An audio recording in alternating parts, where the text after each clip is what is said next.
Wherever you go, whatever you do, throw a little at it. Omax, Vest and Briefs.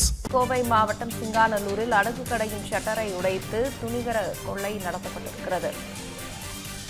100 சவரன் 20 kilo வெள்ளி கொள்ளையடிக்கப்பட்டிருக்கிறது. அடகு கடையில் இருந்த 100 சவரன் தங்க நகைகள் 20 கிலோ வெள்ளி நகைகள் கொள்ளை போனதாக தகவல் வெளியாகியிருக்கிறது. சிசிடிவி காட்சிகளின் அடிப்படையில் கொள்ளையர்களை காவல்துறையினர் விசாரித்து வருகின்றனர்.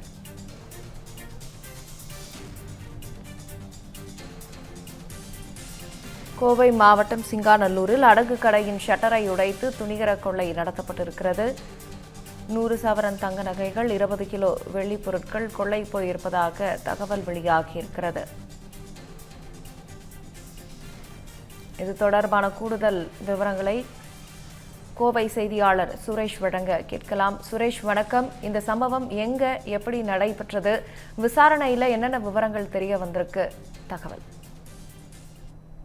கோவை சிங்காநல்லூர் வசந்தா மில் பகுதியைச் சேர்ந்த ரமேஷ்குமார் கோவை திருச்சி சாலை சிங்காநல்லூர் பகுதியில் மகாதேவ் என்ற பெயரில் நகை அடகு கடை நடத்தி வருகிறார்.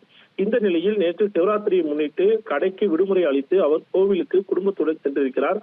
இதனிடையே நேற்றிரவு சுமார் 11 மணி அளவில் கடையின் பின்புறம் உள்ள ஷட்டரை உடைத்து உள்ளே சென்ற மர்ம நபர்கள் அங்கிருந்த சுமார் 100 சவரன் தங்கம் மற்றும் 20 கிலோ வெள்ளி நகைகளை கொள்ளையடித்து தப்பி இருப்பதாக கூறப்படுகிறது. முன்னதாக கொள்ளை சம்பவம் குறித்து தகவல் அறிந்து அங்கு சென்ற ரமேஷ்குமார் ஷட்டர் உடைத்து நகை கொள்ளையடிக்கப்பட்டதை கண்டு அதிர்ச்சி அடைந்து உடனடியாக சிங்காநல்லூர் காவல் நிலைய போலீசாருக்கு தகவல் அளிக்கிறார். அதன் பேரில் சம்பவ இடத்திற்கு விரைந்து சென்ற போலீசார் மோப்பனாய் மற்றும் தடவியல் சோதனை நிபுணர்களுடன் தடயங்களை சேகரித்து விசாரணையில் ஈடுபட்டு வராங்க. மேலும் அப்பகுதியில் இருந்த சிசிடிவி கேமராவையும் பதிவான காட்சிகளையும் பறிமுதல் செய்து அதில் தப்பியோடிய கொள்ளையர்களை தீவிரமாக விசாரணை மேற்கொண்டு வருகிறார்கள். அந்த சிசிடிவி காட்சியின் அடிப்படையில் அவர்கள் எந்த திசையில் சென்றார்கள் போன்ற விசாரணையில் காவல்துறை ஈடுபட்டிருக்காங்க. முதல் கட்ட விசாரணையில 100 சவரன் தங்கம் என கூறப்படுகிறது. இருந்தபோது இன்னும் அதிகமான கொள்ளை போயிருக்கிறதா இல்ல எக்ஸாக்டா எவ்வளவு போயிருக்கு அப்படிங்கிறத முழு விசாரணைக்கு பிறகு சொல்வதாக காவல்துறையினர் சொல்லியிருக்காங்க. ராகப்பிரியா,